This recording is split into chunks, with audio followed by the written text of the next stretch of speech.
রান্না করার সময় দুই শব্দের একটি জিকির মহিলারা করতে পারলে ওই পরিবারের উপর আল্লাহ রাব্বুল আলামিন গায়েবী রিজিক নাজিল করবেন। আমার মা বোনরা যখন রান্না করে তারা যদি দুইটি শব্দের একটি জিকির সব সময় পড়তে পারে রান্না করার সময়, আল্লাহ রাব্বুল আলামিন তার গায়েবী খাজানা থেকে আল্লাহ রাব্বুল আলামিন রিজিকের বরাদ্দ করবেন। আল্লাহর হাবিব সাল্লাল্লাহু আলাইহি ওয়াসাল্লামের হাদিসের মাধ্যমে এই আমলটি অ্যাপ্রুভড এবং আহমদ ইবনে হাম্বল রাহিমাহুল্লাহ তার ঘটনা থেকে এই আমলটি পাওয়া যায়। অনেকে অনেক সময় বলে, হুজুর আপনারা এত রিজিকের ওয়াজ করেন, আপনারা নিজেরাই এই আমল করলে পরে তো আপনাদের রিজিকের অভাব হয় না। দেখেন ভাই, রিজিকের যে ব্যাখ্যা, রিজিকের যে বুঝ, এটা আপনারা বুঝেনি না। রিজিকের সর্বনিম্ন স্তরকে বলা হয় টাকা পয়সাকে রিজিকের সর্বনিম্ন স্তর বলা হয়।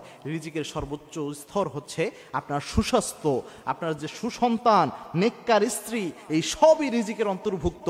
আপনি সুস্থ রয়েছেন যে, এটাও একটা রিজিক। সুতরাং শুধু টাকা পয়সাকে রিজিকের স্তর মনে করেন না, বরং money is the lowest stage of risk.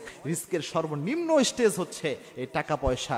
সুতরাং রিজিক যদি বৃদ্ধি করতে চান, মা বোনরা এই কাজটা করতে পারেন। সেটা হচ্ছে যখনই আপনি রান্না করছেন তখন ইস্তেগফারের আমল করবেন। ইস্তেগফারের আমল কত গুরুত্বপূর্ণ আল্লাহর হাবিব সাল্লাল্লাহু আলাইহি ওয়াসাল্লাম জানিয়েছেন, মাল্লাজিমাল ইস্তেগফার, ইস্তেগফারের সাথে যে ব্যক্তি লেগে থাকে তিনটা পুরস্কার আল্লাহ রাব্বুল আলামিন তাকে দান করেন।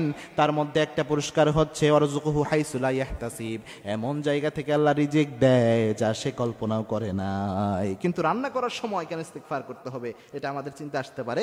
আহমদ ইবনে হাম্বল রাহিমাহুল্লাহ যুগ শ্রেষ্ঠ একজন মুহাদ্দিস ছিলেন। তিনি একদা হাদিস তালাশের জন্য তিনি ঘর থেকে বের হয়েছিলেন, তিনি খোঁজা শুরু করছিলেন হাদিস। তো এক জায়গায় তিনি রাতের বেলায় তিনি চিন্তা করলেন, এই জায়গায় রাতের বেলায় এশার নামাজের পরে মসজিদেই তিনি থাকার চিন্তা করলেন। কিন্তু মসজিদের যিনি খাদেম ছিলেন তিনি ইমাম আহমদ ইবনে হাম্বলকে চিনতে পারেন নাই, যিনি জগৎ বিখ্যাত মুহাদ্দিস। তিনি বললেন, না, মসজিদে রাতের বেলায় থাকা যাবে না, আপনি অন্য কোথাও যে অবস্থান করেন।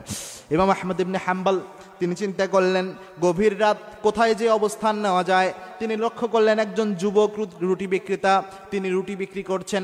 ইমাম আহমদ ইবনে হাম্বল চিন্তা করলেন, যাই ওই যুবকের কাছে যেই তার চুলার পাশে বসে রাতটা কাটাইয়া দেই। যুবককে বললেন, যুবক ভাই, রাতটা কি আমি তোমার চুলার পাশে বসে কাটাতে পারি কিনা?